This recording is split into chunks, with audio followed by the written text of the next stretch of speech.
Tom Sawyer नाम का एक अनाथ लड़का अपनी मौसी पॉली और उनके लड़के सिड के साथ मिसिसिपी राज्य के एक कस्बे में रहता था।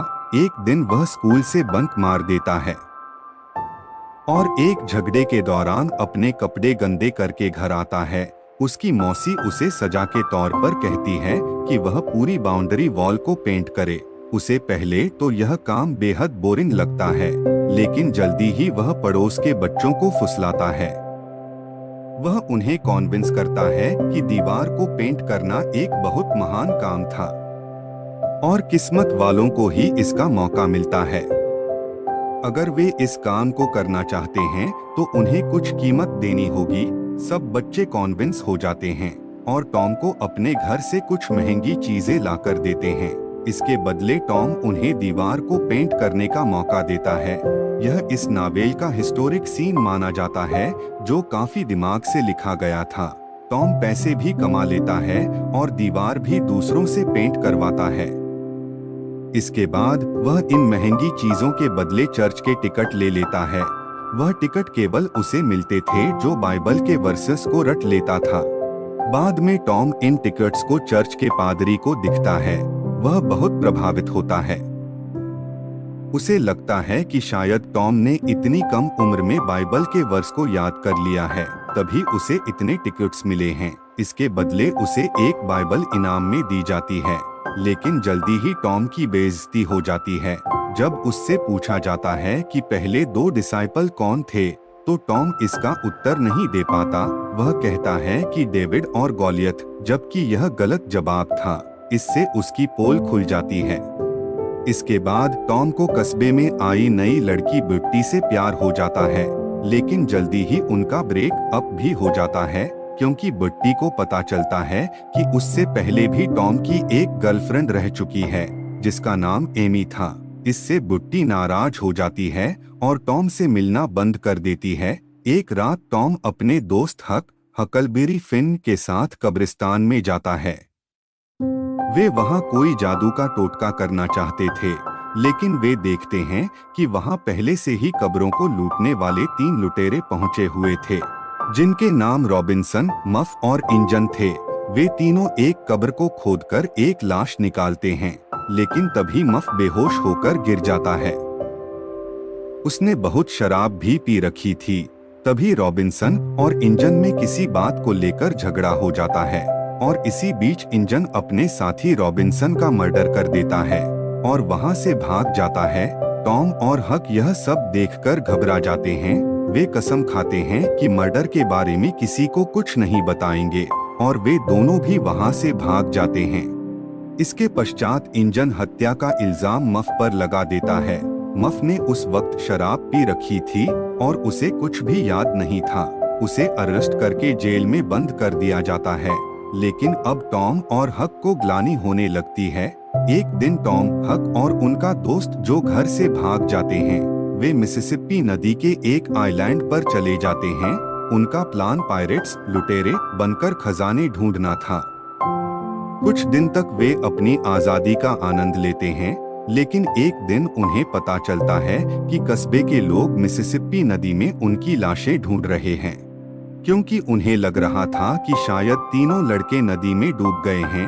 एक दिन टॉम चुपके से अपनी मौसी के घर जाता है। वह वहां देखता है कि मौसी उसके जाने से बहुत परेशान थीं। इससे टॉम को पछतावा होने लगता है। वह वापस जाकर अपने दोस्तों को यह सब बताता है। वे भी अपने घर वालों के लिए चिंतित हो जाते हैं। फिर टॉम एक योजना बनाता है। वह कहता है कि जल्दी ही उनकी फ्यूनरल होने वाली थी, उसी दिन वे वहां पहुंच जाएंगे। सब इसके लिए राजी हो जाते हैं और फ्यूनरल वाले दिन वहां पहुंच जाते हैं। उन्हें जिंदा देखकर सब लोग खुशी से भर जाते हैं और उन्हें गले लगा लेते हैं।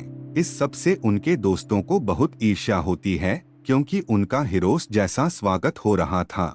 टॉम और बाकी दोस्त फिर से स्कूल जाने लगते हैं। टॉम देखता है कि बिट्टी ने लाइब्रेरी की किताब से कुछ पेजेस फाड़ लिए थे और अब वह डरी हुई थी कि कहीं उसे सजा न मिल जाए। लेकिन टॉम ने इसका इल्जाम अपने सिर पर ले लिया। इससे बिट्टी टॉम से इम्प्रेस हो जाती है और वे दोनों फिर से रिलेशन में आ जाते हैं। इसी बीच मफ का मुकदमा शुरू हो जाता है। उस पर मर्डर का इल्जाम था, लेकिन अब टॉम खुद को रोक नहीं पाता। वह चुप रहने की अपनी कसम तोड़ देता है और कोर्ट में सबको बता देता है कि असल में इंजन ने अपने दोस्त रॉबिन्सन की हत्या की है। टॉम का बयान सुनकर मफ को बरी कर दिया जाता है, लेकिन तभी इंजन खिड़की से कूदकर वहां से भाग जाता है। टॉम और हक डर जाते हैं, क्योंकि उन्हें लगता है कि इंजन बदला लेने के लिए उन पर हमला कर सकता है।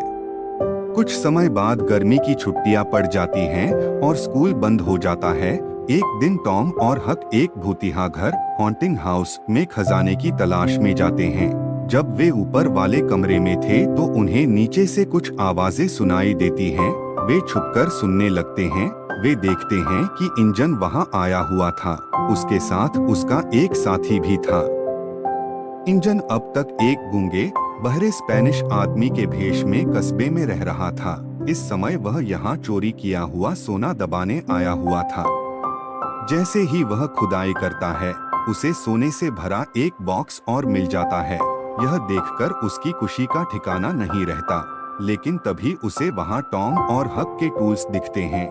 उसे शक होता है कि कोई और भी उस घर में आता जाता है। यह सोचकर वह सारा सोना लेकर वहाँ से भाग जाता है। टॉम और हक निराश हो जाते हैं, क्योंकि सच में उस घर में खजाना था, लेकिन अब वह उनके हाथ से निकल चुका था। इसके बाद हक हर रात इंजन की जासूसी करने लगा, ताकि पता चल सके कि उसने खजाना कहाँ छुपाया हुआ था। एक दिन टॉम बट्टी को लेकर पिकनिक मनाने मैकडूगल्स केव्स में गया, लेकिन वे दोनों गुफाओं में रास्ता भटक गए। उसी रात हक ने इंजन और उसके साथी को एक बॉक्स ले जाते हुए देखा। उसने उनका पीछा करना शुरू कर दिया। एक घर में हक ने इंजन को कहते सुना कि वह आज रात विडो डगलस की हत्या करने जा रहा है, क्योंकि उसने कोर्ट में कहा था कि इंजन को सरेआम कोड़ों से मारा जाए। लेकिन हक जल्दी से जाकर लोगों को खबरदार कर देता है। जब इंजन उस लेडी की हत्या करने उसके घर आता है, तो कुछ लोग उसे पकड़ने के लिए दौड़ते हैं, लेकिन इंजन वहां से भी भाग निकलता है। विडो डगलस इस काम के लिए हक की बहुत तारीफ करती है और बाकी लोग भी उसे हीरो कहते हैं। उधर टॉम और बुट्टी को गुफाओं से बाहर आने का रास्ता नहीं मिलता है। उन्हें रात वहीं बितानी पड़ती है। अगले दिन लोगों को उनके गायब होने की खबर मिलती है। सब लोग गुफाओं में जाकर उन्हें तलाश करने लगते हैं। उधर टॉम और बुट्टी भी रास्ता ढूंढ रहे थे। भूख प्यास से उनका बुरा हाल हो गया था। तभी एक जगह उन्हें इंजन दिखता है। वे नजर बचाकर दूसरी ओर चले जाते हैं। देर तक तलाश करने के पश्चात कस्बे के लोगों ने अब हिम्मत हार दी थी। वे घर लौटने ही वाले थे, लेकिन तभी टॉम को रास्ता मिल जाता है और वे दोनों बाहर आ जाते हैं। सब लोग उन्हें देखकर बहुत खुश होते हैं। तभी बुट्टी के पिता जज थैच गुफाओं को हमेशा के लिए बंद करने का आदेश देते हैं। कुछ लोग मिलकर गुफाओं को बंद कर देते हैं, लेकिन इससे इंजन अंदर कैद हो जाता है। बाद में टॉम सबको बताता है कि उसने इंजन को गुफाओं में देखा था। वे लोग वापस वहां जाते हैं, लेकिन देखते हैं कि इंजन की भूख प्यास से मौत हो गई थी। एक हफ्ते बाद टॉम अपने दोस्त हक को फिर से गुफाओं में ले जाता है। उसने लॉजिक लगाया था कि अगर इंजन गुफा में रह रहा था, तो इसका मतलब उसने खजाना भी वहीं छुपाया होगा। थोड़ी देर ढूंढने के बाद सच में उन्हें सारा सोना मिल जाता है। इस सोने को उन दोनों में बांट दिया जाता है और उनके नाम से जमा कर दिया जाता है। अब यह उन्हें वयस्क होने पर ही मिलना था। इसके बाद विडो डगलस हक को एडॉप्ट कर लेती है, लेकिन हक को सिविलाइज्ड लाइफ कुछ खास पसंद नहीं आती और वह वहां से भागना चाहता था। लेकिन टॉम उसे रुकने के लिए मना लेता है।